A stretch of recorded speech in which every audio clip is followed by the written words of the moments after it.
Un millonario encontró a una pequeña mendiga durmiendo en su jardín y la llevó a casa. Al llegar del trabajo, él comenzó a llorar con lo que la niña hizo con su esposa discapacitada. Antes de empezar con la historia me gustaría que comentases de dónde nos estás viendo hoy, gracias. Leonardo Santillana era un hombre de aspecto imponente, con una trayectoria que había ganado impulso desde sus inicios humildes. Alto, con cabello canoso y ojos profundos de un gris helado, su semblante irradiaba autoridad y disciplina, algo que había cultivado durante años en su constante lucha por sobresalir en un mundo lleno de competencia despiadada. De niño, Leonardo había experimentado el peso de la pobreza en carne propia.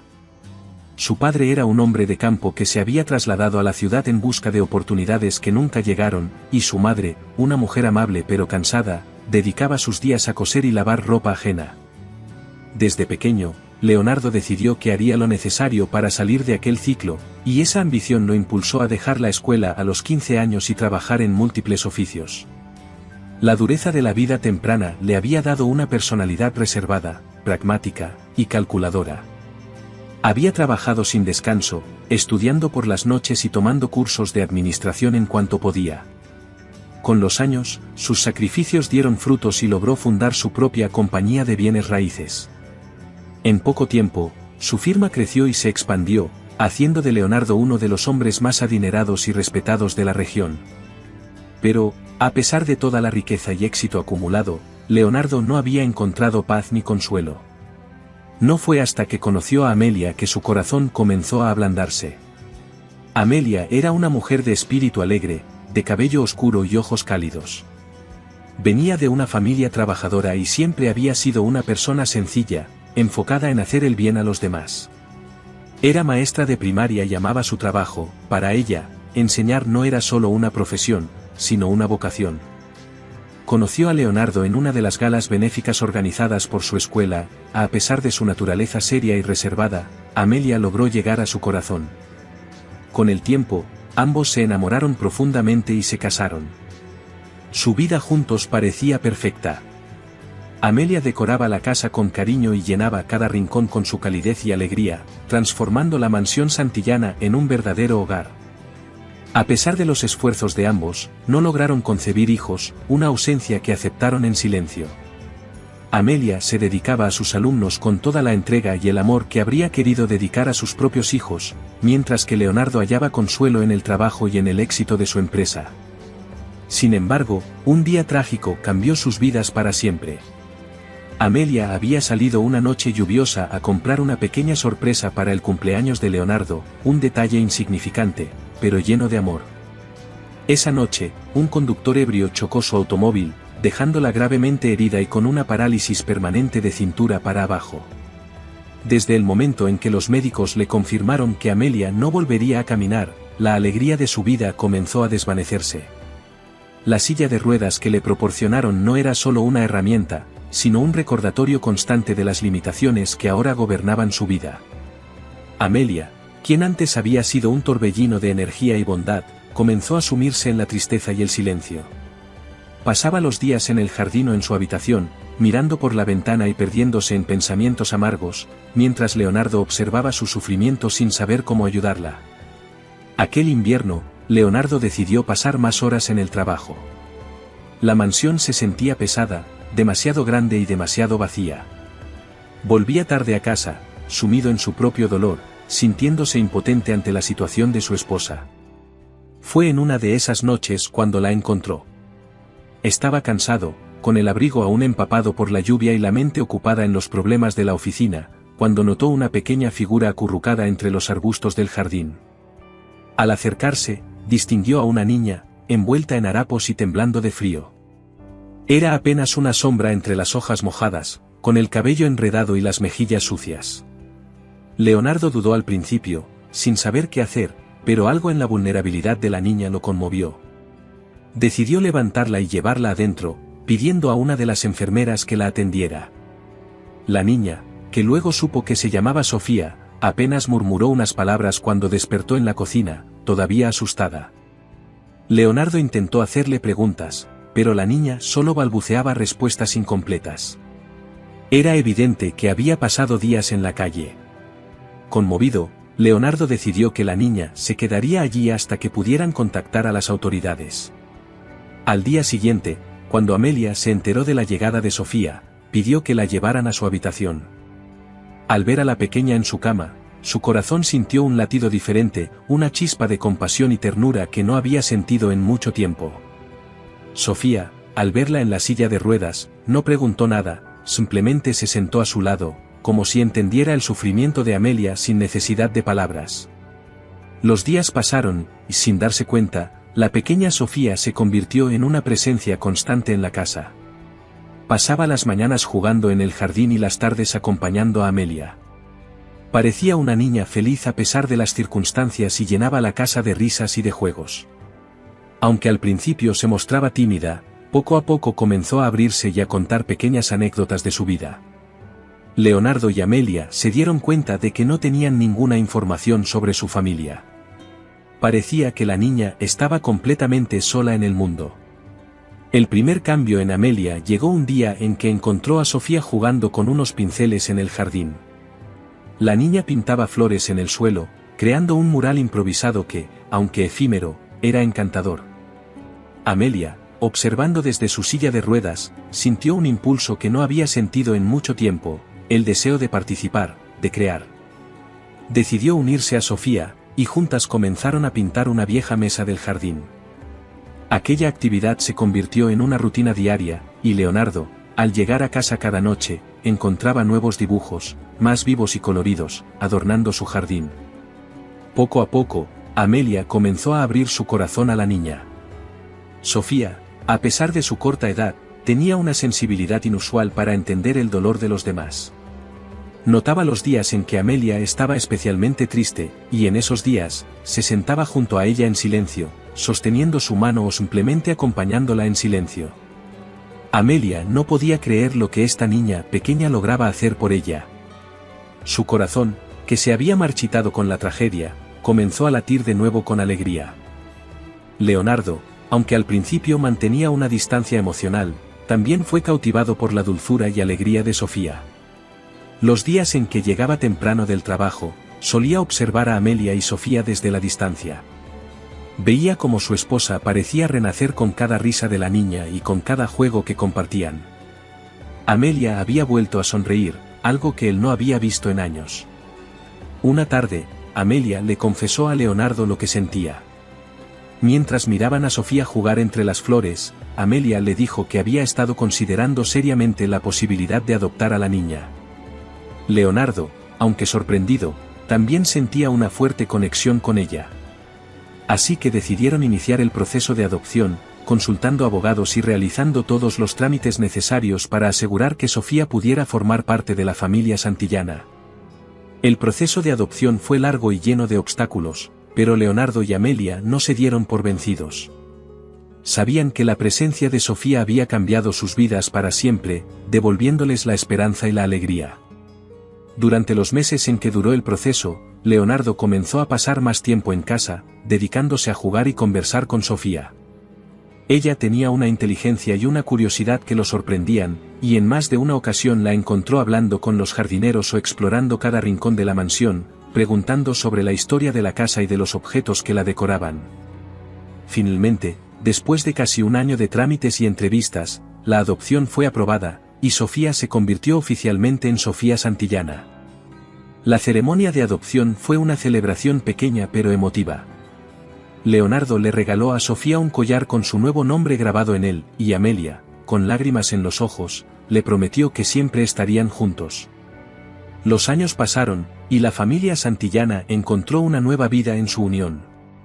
Sofía se convirtió en una joven inteligente y cariñosa, y tanto Leonardo como Amelia experimentaron una transformación profunda. Amelia, quien había estado prisionera en su dolor y sus limitaciones físicas, encontró una fortaleza renovada en el amor de su hija. Aunque seguía en su silla de ruedas, su espíritu era libre y lleno de vida. Leonardo, por su parte, aprendió a valorar el tiempo con su familia por encima de cualquier éxito empresarial, y se convirtió en un hombre más amable y compasivo. En el fondo, ambos sabían que Sofía no solo les había traído alegría, sino también una segunda oportunidad de vivir plenamente. ¿Un millonario humilló a su hermano humilde durante años? Años después, tras un accidente, le confesó algo inesperado. Antes de empezar me gustaría que comentases de dónde nos estás viendo, y recordarte que he sacado mi propio ebook de 25 historias conmovedoras, gracias. Andrés y Santiago crecieron en un hogar humilde, rodeados de montañas y árboles frutales, en un pequeño pueblo agrícola que parecía haber sido olvidado por el tiempo. Sus padres, Marta y José, eran personas trabajadoras, dedicadas a cultivar la tierra, cuidar de sus animales y enseñar a sus hijos los valores de la honestidad y la laboriosidad. Aunque la vida era sencilla, siempre había comida en la mesa, y la familia se reunía cada noche alrededor de la pequeña estufa de leña para compartir historias y sueños. Andrés, el mayor, mostraba desde muy joven un espíritu inquieto y ambicioso. Siempre había algo en el que parecía querer más, algo que sus padres atribuían a una fuerza de superación, como ellos le decían con cariño. Mientras Santiago jugaba con los otros niños del pueblo y ayudaba en las tareas del hogar, Andrés se imaginaba una vida fuera de ese lugar. A menudo, le decía a su hermano menor, «Este lugar es muy pequeño para mí, Santiago. Un día me iré y te enseñaré cómo se vive realmente». Santiago, con sus ojos grandes y su risa fácil, lo escuchaba con admiración, pues Andrés era su modelo a seguir, su héroe. A pesar de las diferencias, los hermanos eran inseparables. Compartían juegos, travesuras y secretos. La infancia de ambos estaba llena de aventuras, nadaban en el río cercano, exploraban los bosques detrás de su casa, y pasaban horas trepando árboles. Andrés siempre tenía ideas nuevas y Santiago lo seguía sin dudar, confiando ciegamente en su hermano. Conforme Andrés crecía, sus sueños de abandonar el pueblo se volvieron más fuertes. A los 16 años, comenzó a trabajar en el mercado local, ayudando a un comerciante que venía de la ciudad, y se dio cuenta de que había un mundo completamente diferente al suyo, uno lleno de cosas que él deseaba tener. Con cada historia que escuchaba del comerciante, su deseo de escapar crecía. No quería pasar su vida trabajando la tierra como sus padres, quería ser alguien importante, alguien respetado. Una noche, Andrés habló seriamente con sus padres y les confesó sus planes de irse a la ciudad para estudiar y hacer fortuna. Aunque sus padres estaban tristes, entendieron sus deseos y comenzaron a ahorrar lo poco que podían para ayudarlo. Santiago, en cambio, se sintió desconsolado. No podía imaginar una vida sin Andrés a su lado, pero no le dijo nada. Lo apoyaba y admiraba, aunque en su interior deseaba que cambiara de opinión y decidiera quedarse con ellos. Finalmente, el día llegó. Andrés, con una maleta llena de ropa y una libreta de ahorros que sus padres le habían entregado, partió hacia la ciudad con la promesa de regresar como un hombre exitoso. Santiago lo acompañó hasta la estación del autobús, y cuando Andrés se subió al vehículo, le dio un abrazo fuerte, intentando retenerlo. «Cuida a mamá y a papá, Santiago. Cuando regrese, les daré una vida mejor, una vida de la que puedan sentirse orgullosos». Santiago lo miró irse, sintiendo un vacío en el pecho que nunca antes había sentido. Al llegar a la ciudad, Andrés fue recibidor por el bullicio y el movimiento incesante. Consiguió un pequeño cuarto alquilado en un barrio modesto y comenzó a trabajar para pagar sus estudios. Los primeros años fueron duros, pero Andrés nunca se rindió. Su ambición y su determinación lo impulsaban a seguir adelante. Estudió administración de empresas, y con el tiempo, consiguió su primer trabajo en una empresa tecnológica. Trabajaba largas jornadas y cada centavo que ganaba lo reinvertía en su sueño de crear su propia empresa. Mientras Andrés ascendía en su carrera y se convertía en un joven empresario exitoso, Santiago seguía en el pueblo, trabajando la tierra junto a sus padres. La vida de Santiago era tranquila, con pocos sobresaltos. Se había vuelto una figura respetada en el pueblo, ayudaba a sus vecinos, y se le conocía por su bondad y humildad. Aunque recibía cartas de Andrés cada tanto, nunca eran personales, eran más como informes sobre sus logros y éxitos, lo que a Santiago lo hacía sentir feliz por él pero también distante, como si su hermano se estuviera volviendo alguien más lejano. Cuando sus padres fallecieron unos años después, Santiago se quedó solo en la casa familiar, a la que se dedicó completamente. El dinero que sus padres habían ahorrado se agotó en gastos médicos, y Santiago asumió las deudas, trabajando el doble para conservar la casa y el terreno. Andrés, aunque estaba al tanto de la situación, nunca le ofreció ayuda. Para él, Santiago estaba eligiendo esa vida de conformidad y él mismo debía cargar con las consecuencias de esa elección. A medida que Andrés iba acumulando más éxito y fortuna, regresaba al pueblo cada cierto tiempo, pero no como un hermano que extraña su hogar, sino como alguien que venía casi por obligación. Cada vez que visitaba a Santiago, hacía comentarios despectivos sobre la vida que llevaba su hermano. Le decía que debía vender la casa, que se mudara a la ciudad, que buscara algo mejor. ¿Por qué te aferras a esta vida tan pobre, Santiago?, le decía una y otra vez, sin darse cuenta de cuánto lastimaba a su hermano. Santiago, por su parte, trataba de no prestar atención. Escuchaba a Andrés hablar de sus lujos, de sus logros y de su éxito, y lo felicitaba, aunque sentía que cada vez era menos el hermano que recordaba. Durante una visita, Andrés incluso llevó a algunos de sus socios y amigos de la ciudad al pueblo, como si quisiera mostrarles de dónde venía y cuánto había logrado. Sus amigos miraron con desdén la casa humilde de Santiago, se burlaron del olor a campo, del tamaño de la cocina, y Andrés, en lugar de defender a su hermano, se unió a las risas. Santiago soportó aquella humillación en silencio, con la esperanza de que Andrés algún día reconociera el valor de lo que él tenía. Una noche, mientras regresaba de una fiesta en la ciudad, Andrés tuvo un accidente en una carretera desierta. La lluvia era intensa y la visibilidad, casi nula. Su auto se deslizó en una curva y se estrelló contra un árbol. El impacto fue devastador. Andrés fue llevado al hospital en estado crítico, con múltiples fracturas y una lesión en la columna vertebral que comprometía su movilidad. Cuando Santiago recibió la llamada, no dudó ni un segundo. Dejó todo en el pueblo y viajó a la ciudad para estar con su hermano. Al llegar, encontró a Andrés inconsciente en la cama del hospital, conectado a máquinas, inmóvil y vulnerable como nunca antes lo había visto. Santiago se quedó en la ciudad, cuidando de él. No podía abandonarlo, aunque Andrés jamás le había mostrado gratitud ni respeto. Lo cuidó día y noche, y aunque los médicos le decían que quizás Andrés nunca despertaría, él continuó, lleno de esperanza. Finalmente, después de semanas, Andrés despertó. Estaba desorientado, confundido, y cuando se dio cuenta de su situación, de que quizás nunca volvería a caminar, se sintió destrozado. Santiago estuvo allí para consolarlo, para animarlo en los días oscuros, para ofrecerle su compañía en medio del dolor. Un día, mientras Santiago le ayudaba a sentarse, Andrés lo miró a los ojos y comenzó a llorar. Le confesó con voz rota algo que había guardado por años: Santiago, siempre he tenido envidia de ti. De tu paz, de tu manera de vivir sin querer más de lo que tienes. Pensé que si acumulaba éxito y poder, sería feliz, pero nunca lo fui. Santiago lo escuchaba con paciencia, sin juzgar, y Andrés continuó: nunca pude ver lo que tú tenías, siempre pensé que era poca cosa.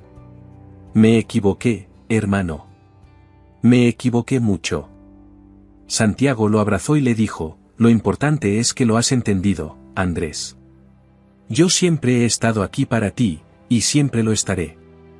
En aquel momento, Andrés se dio cuenta de que la verdadera riqueza no estaba en lo material, sino en el amor incondicional que Santiago le había dado toda su vida.